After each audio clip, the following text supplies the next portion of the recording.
सिद्धाणं नमो आयरीयाणं नमो वज्रायाणं नमो लोय सव्यसाहुणं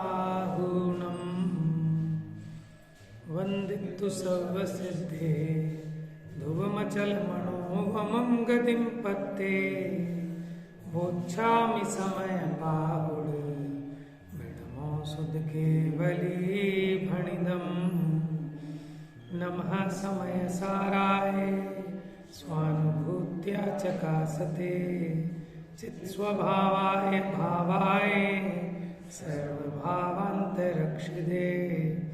निज स्वरूप को परम रस जामे भरो अपार वंदो परमानंदमय समय सार अधिकार।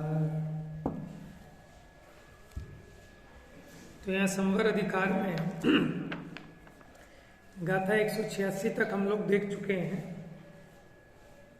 तो यहाँ बताया भेद विज्ञान के द्वारा ही शुद्धात्मा की उपलब्धि होती है और शुद्धात्मा की उपलब्धि होने से ही संवर होता है। संवर माने दुखों का संवर, दुखों का रुक जाना, सुख का प्रारंभ हो जाना। 186 नंबर की गाथा में कहा था कि जो अपने शुद्ध आत्मा को जानता है वही शुद्ध आत्मा को उपलब्ध कर पाता है, क्योंकि जब तक आप जानोगे नहीं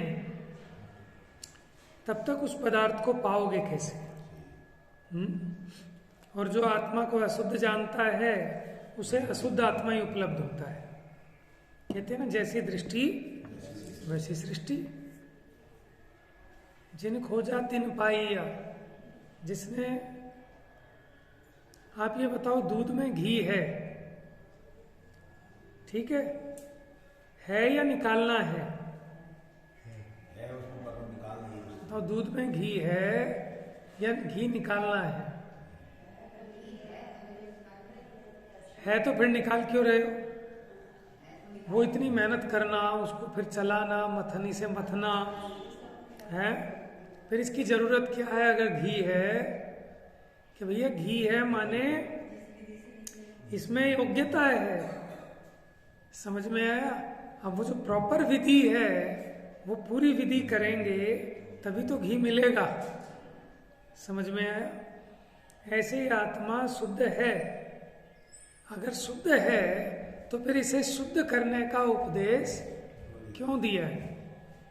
कि शुद्ध है माने इसका स्वरूप शुद्ध है, लेकिन जो प्रॉपर विधि है उस विधि से करेंगे तो यहीं से प्राप्त होगा वो।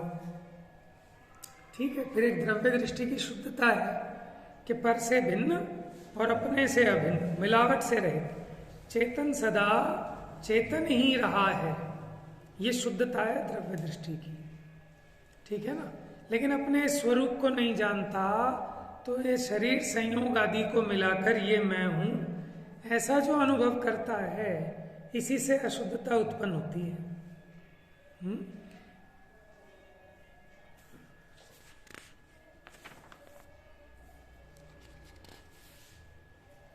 आ जाइए पेज नंबर 467, गाथा 187, 188, 189।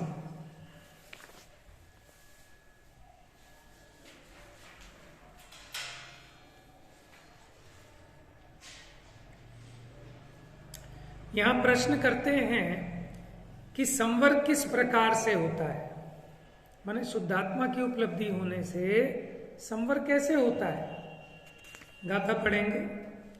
अप्पाणमप्पण आरुंधी ऊण दुपुण्य पाव जोगेसु दंसण नाणम हीठे दो इच्छा विरदो यन्नम ही जो सब संग मुक्को झायदि अप्पाणमप्पणो अप्पा नविकम्मं नो कम्मं चेदा चिन्ते दियेयत्तम् अप्पाणं झायन्तो दंसणनाणमौ अनन्नमौ लहदी अचिरेण अप्पा में वसुकम पवि मुक्कम। शुभ अशुभ से जो रोक कर आत्मा ही से दर्शन अवरु ज्ञान ही ठहर पर द्रव्य इच्छा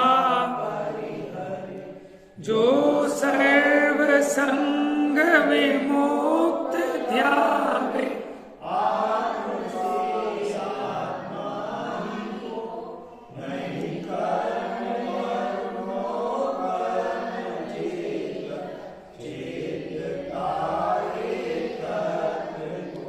वह आत्म ध्याता ज्ञान दर्शन मैं अनन्यमयी हुआ बस अल्प काल जु।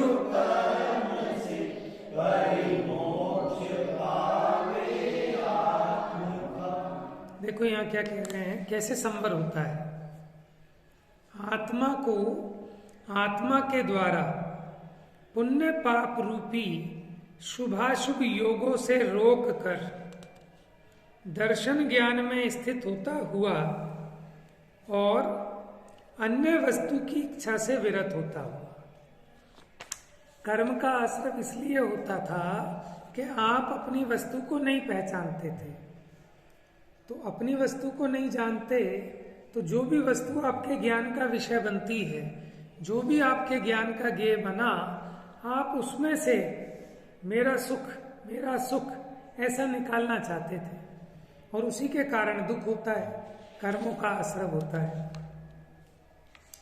लेकिन जब आत्मा को जान लेता है कि मैं दर्शन ज्ञानमयी हूं, तो आत्मा को आत्मा के द्वारा ये पुण्य पाप रूप में जो इसकी परिणति जा रही थी बारंबार, वहां से रोककर दर्शन ज्ञान में स्थित होता हूं। जब मुझे समझ में आ गया कि मेरी सीट ये है, तो मैं कहाँ बैठूंगा, अपनी सीट पे बैठूंगा कि किसी पड़ोसी की सीट पे बैठूंगा, है ना? क्यों? क्योंकि झगड़ा होगा, वो बैठने भी नहीं देगा और अपनी सीट और चली जाएगी। तो समझदार आदमी पहले परिज्ञान करता है कि मेरी सीट है कौन सी, और फिर अपनी सीट पे बैठता है। उसी प्रकार जिसने शुद्ध आत्मा को जाना है, अब वो क्या करता है कि अपने आत्मा को आत्मा के द्वारा शुभ अशुभ योगों से रोककर दर्शन ज्ञान में स्थित होता है। अब दर्शन ज्ञान में स्थित होने का मतलब गुण स्थानों की भूमिका प्रमाण है कि चौथे गुण स्थान वाला भी दर्शन ज्ञान में स्थित है और सिद्ध भगवान भी दर्शन ज्ञान में स्थित है, लेकिन दोनों में अंतर है। अभी चौथे गुण स्थान वाला तो मात्र श्रद्धान की अपेक्षा स्थित हुआ है? और जितनी अभी अनंतानुबंधी गई है उतनी स्थिरता आई है। फिर पांचवें गुण स्थान में यहाँ प्रत्याख्यानावरण भी चली गई, तो दर्शन ज्ञान में स्थिरता और अधिक हुई इसकी। फिर ऐसे ऊपर ऊपर के गुण स्थानों में वो क्रमशः वृद्धि को प्राप्त होती है। फिर अन्य वस्तु की इच्छा से विरत होता हुआ, माने जितना जितना अपने स्वरूप में संतुष्ट होता है उतना उतना पर से विरक्त होता है। समझ में है? माने बच्चा अपने घर में अब ज्यादा खेलने लगा तो बाहर उसका गली में खेलना बंद हो गया ना, उतना उतना कम हो गया। जितना जितना यहाँ टाइम बढ़ा उतना उतना बाहर से टाइम घट गया। तो उसी प्रकार ये अपने दर्शन ज्ञान में जितना स्थित हुआ उतना उतना पर द्रव्य की इच्छा से विरत होता हुआ। विरत माने रत, रत का अपोजिट है विरत। रत माने उसमें लीन होना, राग करना, और विरत माने उससे उदासीन होना, विरक्त होना। एक ही बात है। रक्त माने भी रागी होना, रत माने भी उसमें रागी होना, और विरत माने वीतरागी होना, उससे हटना। तो आत्मा को आत्मा के द्वारा दो पुण्य पाप रूपी शुभ अशुभ योग से रोककर दर्शन ज्ञान में स्थित होता हुआ और अन्य वस्तु की इच्छा से रहित होता हुआ, विरत होता हुआ, जो आत्मा सर्व संग से रहित होता हुआ। देखो संग माने क्या होता है?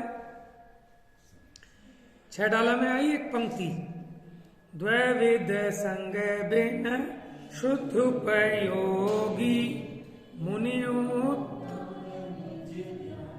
ठीक है, द्वैविध, द्वै मैंने दो प्रकार के संग से रहित जो मुनिराज है। तो कौन सा ऐसा दो प्रकार का संग है कि जिससे रहित है मुनिराज? बताओ।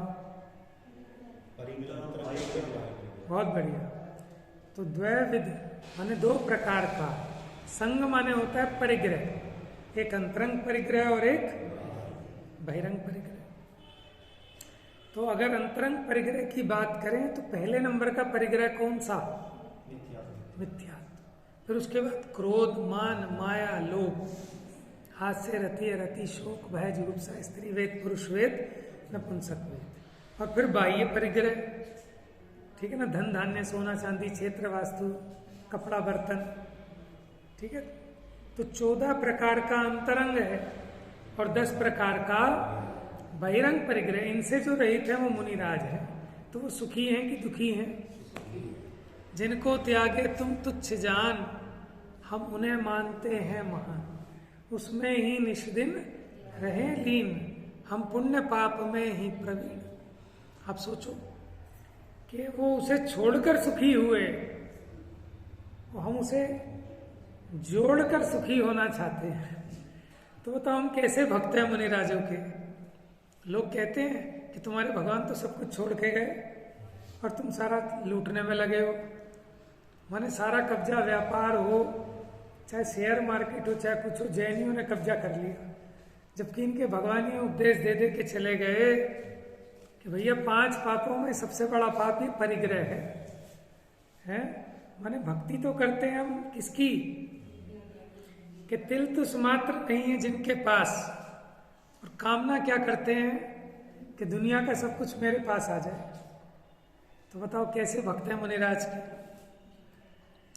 मुनिराज का असली भक्त तो वो है ना कि जो उनके नक्शे कदम पर चले, माने जो चरण चरण की ओर बढ़े हैं, कि वो जिस माने उनके कदमों पर चलने का मतलब ये है ना कि उन्होंने जो आचरण किया हम भी उसी को फॉलो करें, तब तो हम कहलाएंगे उसके भक्त। कि चलो ना सही वो बाहर में क्रिया से नहीं हो रहा, तो कम से कम वैसी श्रद्धा और ज्ञान तो बनाओ उनके जैसा, जिसको वो हे जानते थे, आप उसे उपाधि तो नहीं जान रहे। तो इसको कहते हैं संग। तो जो आत्मा सर्व संग से रहित होता हुआ, सर्व संग से माने समस्त परिग्रह से रहित होता हुआ। अब भूमि का प्रमाण लगा लेना, चौथे गुण स्थान वाले के तो सारा परिग्रह है, लेकिन भाई साहब अंतरंग का मिथ्यात्व चला गया, अनंतानुबंधी क्रोध, मान, माया, लोभ चला गया। तत्वार्थ सूत्र में उमा स्वामी आचार्य कहते हैं मूर्छा परिग्रह, के मूर्छा परिग्रह है। समझ में आया? ये जो शरीर है मुनिराज के है कि नहीं है? तो बताओ उनको परिग्रह है या नहीं है शरीर? क्यों? उनके पीछे का मंडल है, उनको परिग्रह है कि नहीं है? ठीक है। और वो गरीब भिखारी आदमी जिसके पास एक सिर्फ सिल्वर का कटोरा है, बताओ वो परिग्रही है कि नहीं है? है? कुछ नहीं है, उसके भी तन पे कपड़े नहीं है, चलो कटोरा भी नहीं है, आप बताओ वो परिग्रही है कि नहीं? परिग्रह नाम है मूर्छा का। मूर्छा क्या होती है? मूर्छा का मतलब क्या है? ममत्व। सही है कि ये मेरा है। अच्छा पे बताओ जो भिखारी है उसके पास कुछ नहीं है, तो फिर उसे ममत्व काहे का है कि मेरा है? तो उसकी मूर्छा कैसी होगी? कि उसे मूर्छा ऐसी है कि मेरे पे कुछ नहीं है। इच्छा तो उसको भी है ना कि वो अभाव रूप ममत्व कर रहा है कि मेरे पे इस चीज की कमी है, इसलिए मैं भिखारी हूं, मेरे कब हो जाए। तो वो भी मूर्छित है उसमें, उस भाव में। बाहर का परिग्रह तो उदय प्रमाण है। समझ में आया? कोई पंचम गुण स्थानवर्ती हो और उसके भी बहुत संपदा हो सकती है, बहुत बड़ा सेठ हो सकता है, लेकिन उसका गुण स्थान है 5वां, और कोई पहले गुण स्थान में सब कुछ छोड़ छाड़ के मुनि बन गया, बताओ कौन बड़ा है दोनों में से? पंचम गुण स्थानवर्ती। कौन भगवान का असली भक्त है? कौन मुनिराज का सच्चा भक्त है? वो सेठ या वो जिसने सारा परिग्रह छोड़ दिया बाहर का? वो समझ में आया? यहाँ तो अंतरंग के वो थर्मामीटर से माप है कि कौन कितने आगे पहुंचा है, किसका क्या पैमाना है। आप 20 घंटे स्वाध्याय करते हो और कोई 1 घंटे भी नहीं करता, इससे महानता नहीं है। महानता किससे है कि भगवान कौन से गुण स्थान में है, बताओ? जिनकी हम पूजा करते हैं अनंत भगवान कौन से गुण स्थान में है? 13वें गुण स्थान में होते हैं अनंत, ठीक है। और मुनिराज कौन से गुण स्थान में? 6ठे 7वें गुण स्थान में। वृत्ति त्यागी कौन से गुण स्थान में? 5वें गुण स्थान में। अब आपका अगर 4था 5वां गुण स्थान है तब आप ज्यादा नजदीक हैं भगवान के, उनके समीपता करनी है ना भगवान की। तो कौन ज्यादा समीप है कि जिसका गुण स्थान ऊपर का है? तो अंतरंग के गुण से इससे मतलब नहीं है कि 20 घंटे स्वाध्याय किया, कि 20 घंटे पूजा करी, है ना, कि भीतर के परिणामों में कितनी हमने अपनी विशुद्धि की और हम उनके नजदीक पहुंचे, इसका नाम है कि उनकी संगति, उनकी नजदीकी करना। तो यहां कहते हैं जो आत्मा इच्छा रहित होने से, असली जड़ तो इच्छा है कि जिसकी जितनी इच्छा चली गई वो है ना, माने जिसको कुछ नहीं चाहिए वो शहंशाहों का भी शहंशाह है। समझ में आया?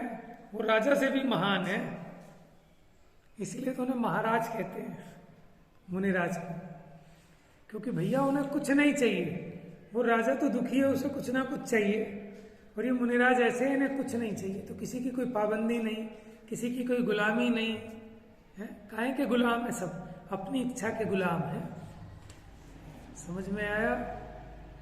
कोई किसी की गुलामी नहीं करता, सब अपनी इच्छा की गुलामी करते हैं। माने हम नौकरी कर रहे हैं तो हम सरकार की गुलामी कर रहे हैं कि नहीं? हम अपनी इच्छा से दुखी हैं, अपनी इच्छा के गुलाम हैं। आज इच्छा टूट जाए तो कौन किसका गुलाम, कौन किसका नौकर? नौकरी कूट देता है मालिक को। समझ में आया? कब? कि जब उसकी वो काम करने की और नौकरी की और उससे जो उसका प्रयोजन था उसकी इच्छा को एक तरफ रख देता है कि भाड़ में गई नौकरी, हाँ तुझे पहले संभाल लूं। समझ में आया? तो किसके गुलाम है? समझ में आया? अब लोग कहते हैं कि साहब ये जोरू का गुलाम है, ये बच्चों का गुलाम है, कि बच्चों के गुलाम हो, कि वहां भी अपनी इच्छा के गुलाम है। अगर आपको उसके प्रति राग न हो तो आप किसी के गुलाम नहीं है ना? तो गुलामी क्यों बजा रहे हैं? अपनी अज्ञानता से, अपने मोह से। और वो बच्चे लात मारेंगे, ये सबको पक्का पता है, ठीक है ना? लेकिन उसके बावजूद भी उनके लिए कोई पाप करने से नहीं चूकते। दिन भी छिपरा वगैरह नहीं, दिन भी छिपा खा ले भूखा रहेगा क्या पूरी रात? क्यों? ये मोह अंधा है। समझ में आया? उस कहानी सुनी ना आपने, नारद की, पर्वत की, वृक्षाबंधन वाली कथा है। तो उसमें काहे में वो अंधी हो रही थी माँ, जो राजा के पास गई जाके कहने के आप इसको हाँ कह देना। मोह की अंधेरी थी। हाँ? धृतराष्ट्र काहे का अंधा था? मोह का अंधा था, कि वही असली अंधकार है, वही अंधपना है। वो उसमें आता है ना भूधर शतक में, कि वास्तव में तो कौन अंधे हैं? कि जो विषयों के अंधे हैं वही अंधे हैं, आंख से अंधे अंधे नहीं है। कि जो विषयों में अंध हैं, 5 इंद्रिय के भोगों में अंध हैं, उन्हें कुछ नहीं सूझता, वो नहीं गिनते किसी को भी। वो अपने प्रिय से प्रिय को भी मारने से न चूके इच्छा की पूर्ति के लिए। औरंगजेब ने अपने बाप का गला काट के गद्दी पे बैठ गया, तो अंधा था क्या? कि हाँ, वहां अंधा था, मोह में अंधा था। जिसके जितनी ज्यादा इच्छा वो उतना ज्यादा दुखी। तो यहाँ कहते हैं कि जो सर्व संग से रहित होता हुआ अपने आत्मा को आत्मा के द्वारा ध्याता है और कर्म तथा नो कर्म को नहीं ध्याता। समझ में आया कि कर्म नो कर्म को ध्याने का मतलब क्या है? कि निरंतर उसी का चिंतन, दिन रात शुभाशुभ भावों से मेरा व्यापार चला करता। इसी का नाम है कर्म नो कर्म को ध्याना। कि निरंतर जो शुभाशुभ परिणाम करते हैं, इसी का नाम है कि कर्म और नो कर्म को ध्याना, माने कमाना। पहले कह दिया कि पुण्य पाप रूपी शुभाशुभ योगों से रहित होकर एवं स्वयं चेतियता, चेतियता माने चेतने वाला, ज्ञाता दृष्टा, एकत्व को ही चिंतन करता है। मैं एकाकी एकत्व लिए, कैसा एकाकी हूं कि मैं अपने ज्ञान दर्शन में अनंत गुणों से एकत्व रूप हूं, ऐसा चिंतन करता है, अनुभव करता है। वह आत्मा आत्मा को ध्याता हुआ दर्शन ज्ञानमय और अनन्यमय होता हुआ, अनन्यमय माने अभेद होता हुआ, अल्प काल में ही कर्मों से रहित आत्मा को प्राप्त करता है। तो अल्प काल में कर्मों से रहित आत्मा को प्राप्त करता है, मतलब आत्मा का स्वरूप तो अभी भी कर्मों से रहित है, लेकिन वो साक्षात में जो कर्म का संयोग है उससे रहित मुक्त दशा को पा लेता है, परिपूर्ण सुख को प्राप्त कर लेता है। और कर्म खाली द्रव्य कर्म ही नहीं होते, भाव कर्म से भी रहित हो जाता है, माने मोह राग द्वेष का अभाव। टीका देखिए, राग द्वेष मोह जिसका मूल है, मूल माने जड़ है, ये राग द्वेष मोह किसकी जड़ है? ऐसे शुभाशुभ योग में प्रवर्तमान। देखो हमें क्या है कि शुभाशुभ भाव तो नजर नहीं आते, लेकिन शुभाशुभ क्रिया नजर आती है ना। तो ये जो शुभाशुभ क्रिया होती है, इसकी जड़ में है क्या? ये क्यों होती है? कि इसके जड़ में मोह राग द्वेष है। जीव के परिणामों में अगर मोह राग द्वेष ना हो तो फिर इसकी कोई शुभाशुभ क्रिया नहीं होगी, इसकी तो ऐसे स्वरूप मग्न रूप क्रिया होगी, आत्म सन्मुख दृष्टि होगी, वीतराग मुद्रा होगी। तो राग द्वेष मोह जिसका मूल है, ऐसे शुभाशुभ योग में प्रवर्तमान जो जीव दृढ़तर भेद विज्ञान के आलंबन से आत्मा को आत्मा के द्वारा ही अत्यंत रोक कर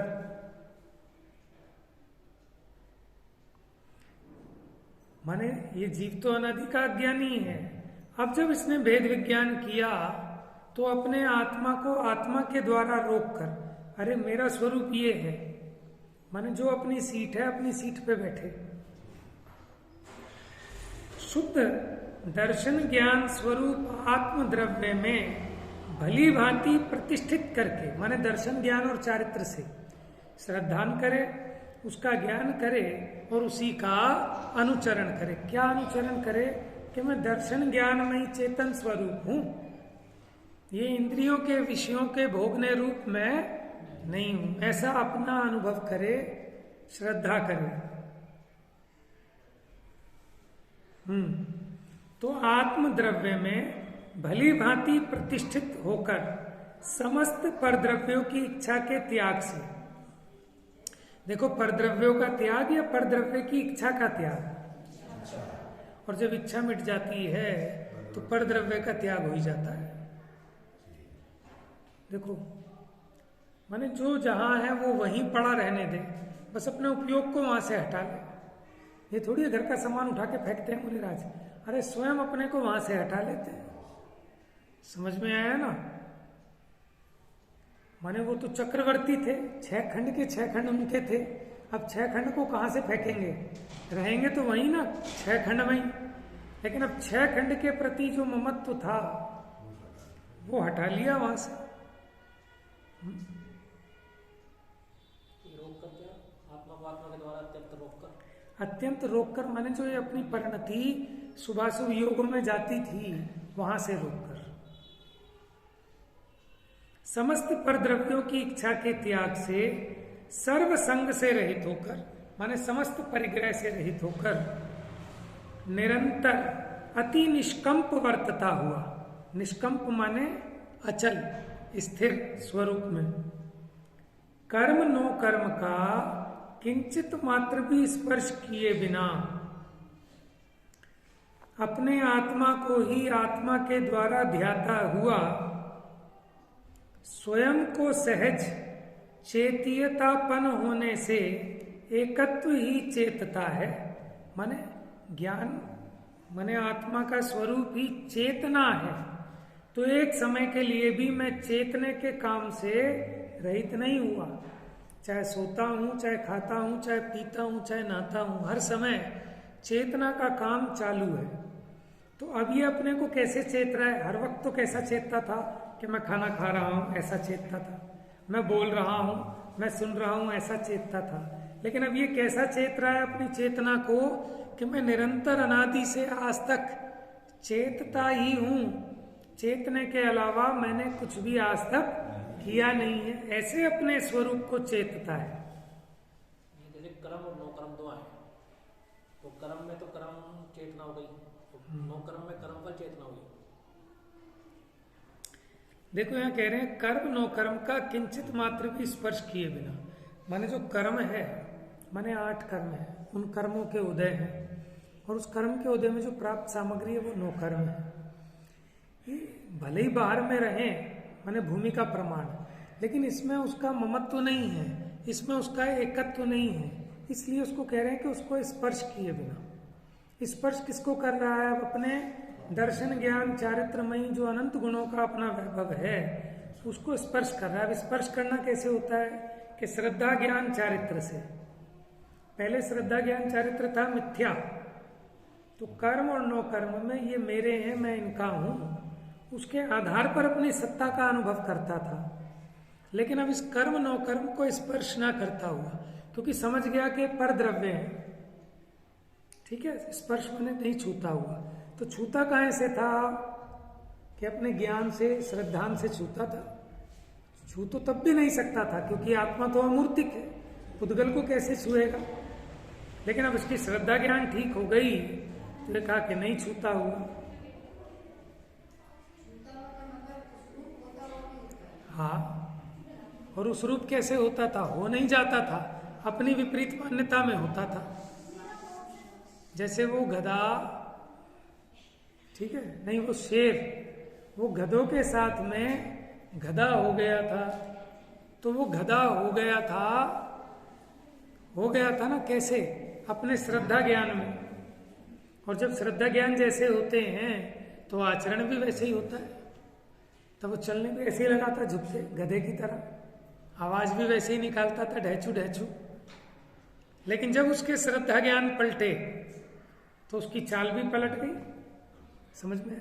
अभी आपको श्रद्धा ज्ञान, करोड़पति रिक्शे वाले को ये श्रद्धा ज्ञान था कि मैं रिक्शे वाला हूं, तो उसकी चाल ढाल, उसकी बॉडी लैंग्वेज क्या थी?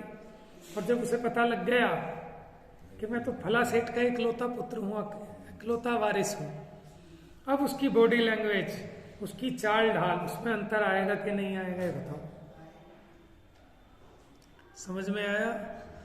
कि जब आपकी जेब में एक फूटी करनी नहीं हो तब आपकी चाल ढाल और बॉडी लैंग्वेज, और जब आपकी जेब में माल हो तब आपकी चाल ढाल और बॉडी लैंग्वेज, अंतर क्यों आ जाता है? कि ये श्रद्धा ज्ञान से। जिसको पता है कि मेरा चाचा पुलिस कमिश्नर है, मेरा ताऊ कलेक्टर है, तो चाहे वो 1.5 पसली हो, लेकिन वो ऐसे छोड़ा होके चलता है। कहां से दम आया? कि उसके श्रद्धा ज्ञान से आया। समझ में आया? और कोई बड़ा भी पहलवान हो लेकिन बड़ा डर डर के चलता है, क्यों? क्योंकि जानता है कि मेरे आगे पीछे कोई है ही नहीं। बात यह है कि जैसे जीव की श्रद्धा ज्ञान होता है उसके अनुरूप आचरण हुए बिना नहीं रहता। तो सारा का सारा वर्क जो करना है वो इसमें ही करना है, श्रद्धा ज्ञान और आचरण में। और वास्तव में उसमें से भी अकेले ज्ञान में करना है, क्योंकि ज्ञान सुधर जाएगा तो जैसे ज्ञान जानता है, जैसा ज्ञान में निर्णय होता है, उसके अनुकूल श्रद्धा होती है, और वैसा ही चारित्र होता है।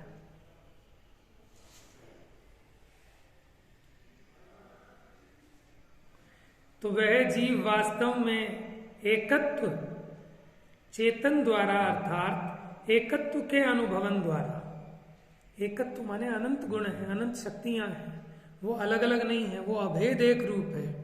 और देखो दो बात है, एकत्व और अन्यत्व। अन्यत्व में तो ये कहते हैं कि पर से भिन्न हूं, और एकत्व ये बताता है कि मेरे में जितना मेरा वैभव है मैं उससे एक रूप हूं, उस मई हूं। ऐसा अपने एकत्व के अनुभवन द्वारा पर द्रव्य से अत्यंत भिन्न चैतन्य चमत्कार मात्र आत्मा को ध्याता हुआ शुद्ध दर्शन ज्ञान में आत्म द्रव्य को प्राप्त होता हुआ, माने प्रोसेस चल रही है कि जिसको शुद्धात्मा उपलब्ध हुआ, अब आगे क्या करता है कि जिससे उसे कर्मों का संवर हो जाता है। समझ में आया? तो क्या करता है कि वो कर्म नो कर्म को न छूता हुआ अपने आत्मा को आत्मा में ही रोककर अत्यंत निष्कंप रूप से स्थिर होता है, जिससे उसके कर्म का क्षय हो जाता है, शुद्ध आत्मा पूर्ण शुद्ध हो जाता है। माने संवर होने पर कैसे इसका मोक्ष मार्ग परिपूर्णता को प्राप्त होकर मोक्ष की प्राप्ति होती, वो बात इस गाथा में चल रही है। शुद्ध दर्शन ज्ञान में आत्म द्रव्य को प्राप्त होता हुआ शुद्ध आत्मा की उपलब्धि होने पर समस्त पर द्रव्यमयता से अतिक्रांत होता, अतिक्रांत माने पार होता हुआ।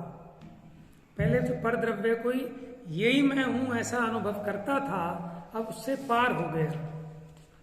अल्प काल में ही, अल्प काल माने अगर अंतर्मूर्त टिका रह जाए तो अभी अंतर्मूर्त में हो जाए, और च्युत हो बार बार तो 2, 4, 10, 20 भवों में हो जाए, वो भी अल्प काल है।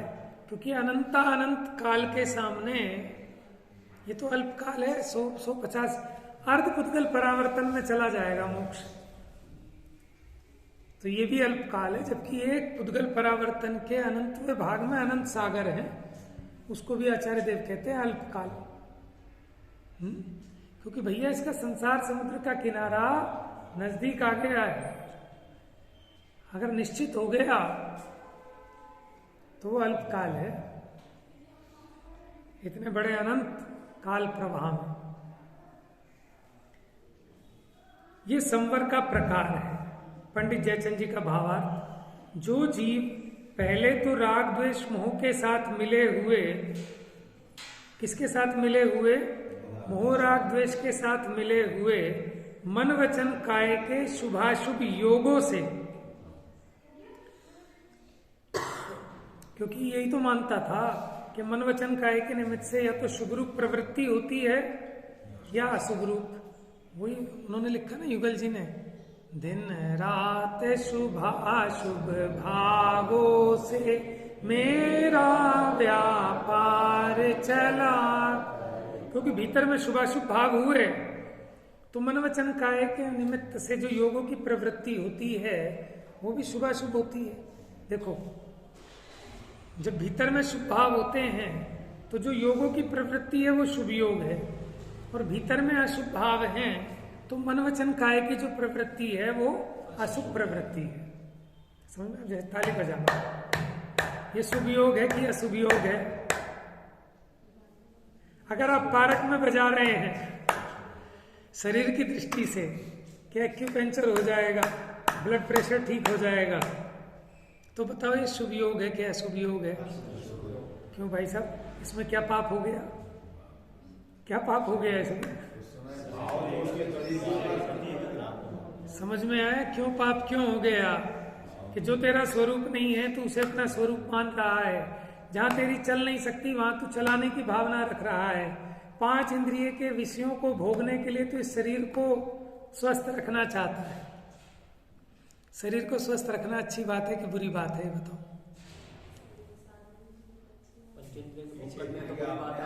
अच्छा, भोजन ग्रहण करना अच्छी बात है कि बुरी बात है? ले तप बढ़ावन हेतु नहीं तन पोषते तज रसन को। उसी प्रकार अपनी इंद्रियों को पुष्ट करने के लिए जो भोजन किया जाता है उसमें अभिप्राय क्या है कि 5 इंद्रिय के भोगों को भोगने में समर्थ रहे शरीर।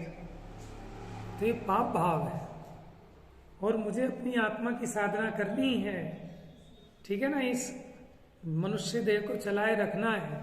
इसलिए जैसे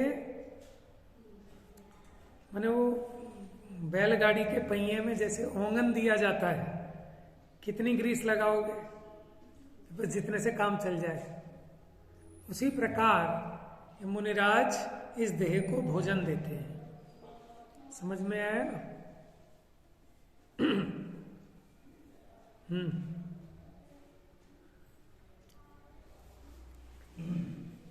तो हम ये कह रहे थे कि जो ताली बजा रहे हैं ये ना शुभ है ना अशुभ है। अगर इसके पीछे माने मंदिर में भगवान दृष्टि में है तो वो शुभ भाव हो रहा है, तो ताली बजाने की प्रवृत्ति शुभ योग कहलाएगी। और पारक में अगर देह दृष्टि से कर रहे हैं तो यही अशुभ योग कहलाएगी।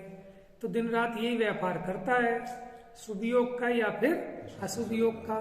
क्यों करता है? क्योंकि भीतर में शुभ अशुभ भाव होते हैं।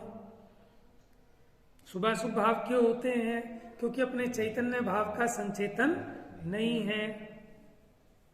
तो जो जीव पहले तो राग द्वेष मोह के साथ मिले हुए मन वचन काय के शुभाशुभ योगों से अपने आत्मा को भेद ज्ञान के बल से चलायमान नहीं होने दे और फिर उसी को शुद्ध दर्शन ज्ञान में आत्म स्वरूप में निश्चल करे।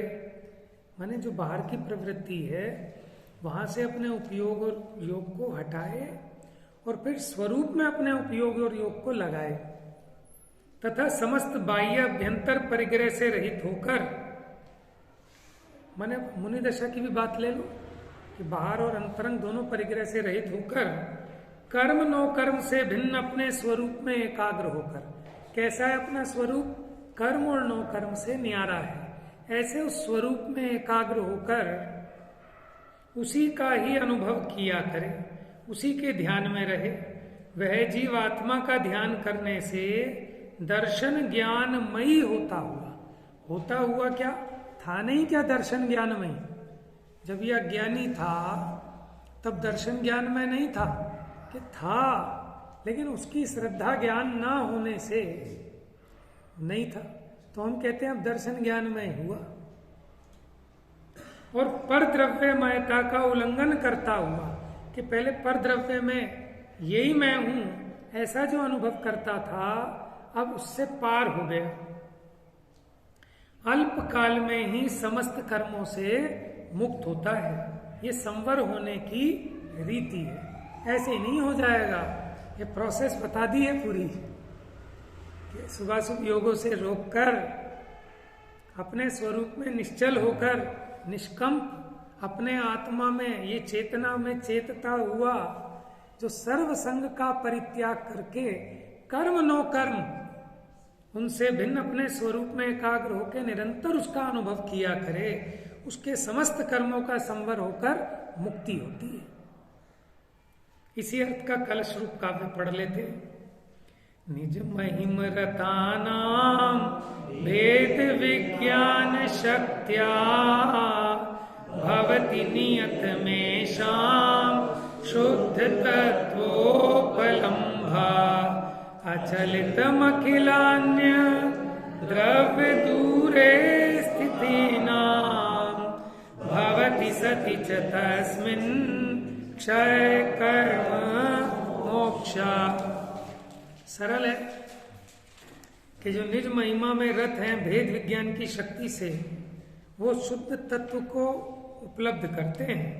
अचलित अखिल अन्य द्रव्यों से दूर स्थित रहते हुए वो उसमें स्थित होते हुए क्षय करते हैं कर्मों का और मोक्ष को प्राप्त करते हैं।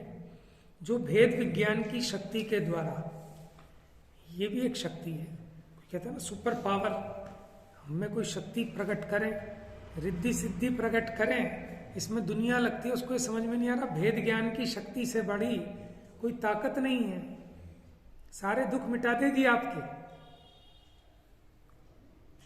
मैंने अपने जीवन के इंपॉर्टेंट जो 18, 20, 25 साल हैं वो हम खो देते हैं काहे के लिए? लौकिक विद्या ग्रहण करने के लिए, कि हमें माने वो भी तो एक प्रकार की शक्ति है ना, हमें वो एबिलिटी आ जाए, क्वालिटी आ जाए, लेकिन उसके बाद भी ये जीव सुखी नहीं होता। उसके बाद क्या होता है? नौकर बन के बैठ जाता है, जिंदगी भर नौकरी बजाएगा। लेकिन ये विद्या ऐसी है भेद विज्ञान की कि अल्पकाल में सिद्ध होती है। वो तो 25 साल में सिद्ध हुई और फिर भी उसने क्या बनाया? आपको नौकर। और ये ऐसी है कि आपको मुक्त कर देती है सारे बंधनों से, सारे दुखों से मुक्त कर दे, ऐसी वो भेद विज्ञान की शक्ति है। तो जो भेद विज्ञान की शक्ति के द्वारा अपनी महिमा में लीन रहते हैं, कि अपनी भी कोई महिमा है, कि तेरे को खबर ही नहीं है अपनी महिमा की। हाँ, जैसे किसी आदमी पे नया नया पैसा आ जाए तो वो अपनी महिमा में लीन रहता है, वो उसी की चर्चा करेगा, उसी की वार्ता करेगा कि साहब डेली का 2 लाख रुपए का गल्ला है, 400 नौकर है मेरे पास, समझ में? उसकी महिमा में लीन रहता है। अब वो किसी से बात करेगा तो यही बात करेगा, सोचेगा तो यही सोचेगा, चिंतन करेगा तो इसी का करेगा। इसको कहते हैं महिमा। तो ऐसे जिसे अपने स्वरूप का संचेतन हुआ तो वो अपने स्वरूप की महिमा में निरंतर लीन रहता है। उन्हें नियम से शुद्ध तत्व की उपलब्धि होती है। किनको? कि जो अपनी भेद विज्ञान की शक्ति से अपनी महिमा में लीन होते हैं, उनको शुद्ध तत्व की उपलब्धि होती है। और शुद्ध तत्व की उपलब्धि होने पर अचलित रूप से समस्त अन्य द्रव्यों से दूर वर्तते हुए ऐसे उनके अक्षय, कि अब जिसका कभी अभाव नहीं होगा, ऐसा कर्मों का मोक्ष होता है। अच्छा, किसका होता है मोक्ष? जीव का होता है कि कर्म का होता है? बताओ। यहां लिखा है कर्म मोक्ष होता है।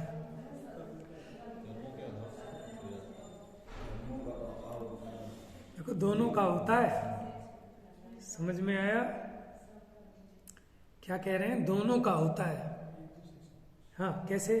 वो कर्म रूप दशा को छोड़कर अकर्म रूप हो जाते हैं। और यहाँ जीव जो मोह राग द्वेष रूप हो रहा था, दुखी हो रहा था, इसका दुख मिट जाता है। वास्तव में तो इन दोनों के संयोग का नाम आश्रव था, बंध था।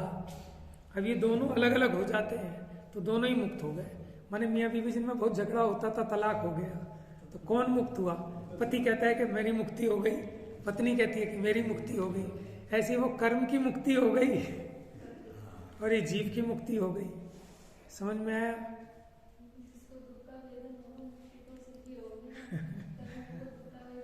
अब कर्म की मुक्ति कहना ये है कि वो जो कर्म रूप था, वो कर्म रूप दशा से अकर्म रूप दशा को पलट जाता है।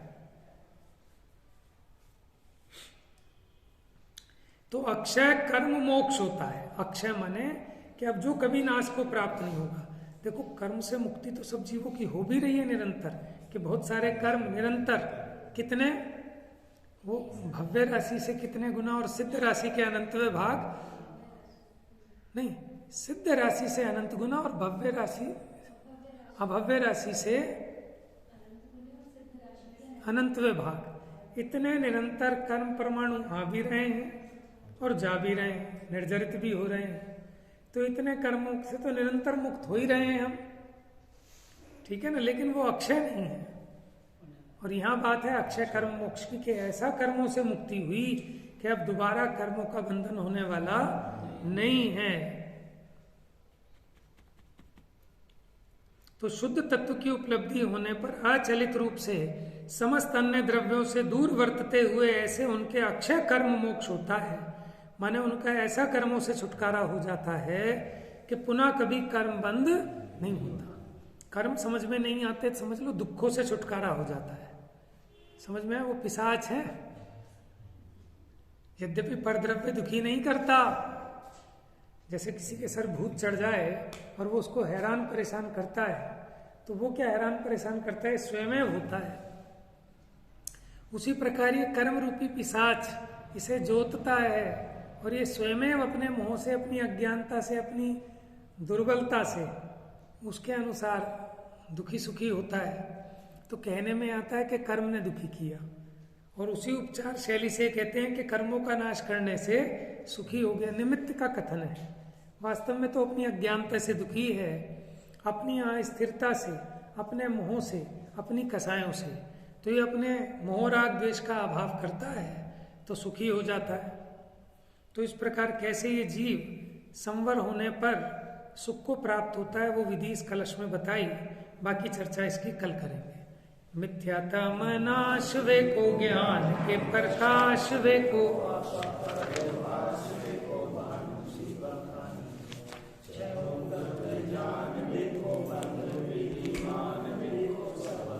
पहचान वे को परम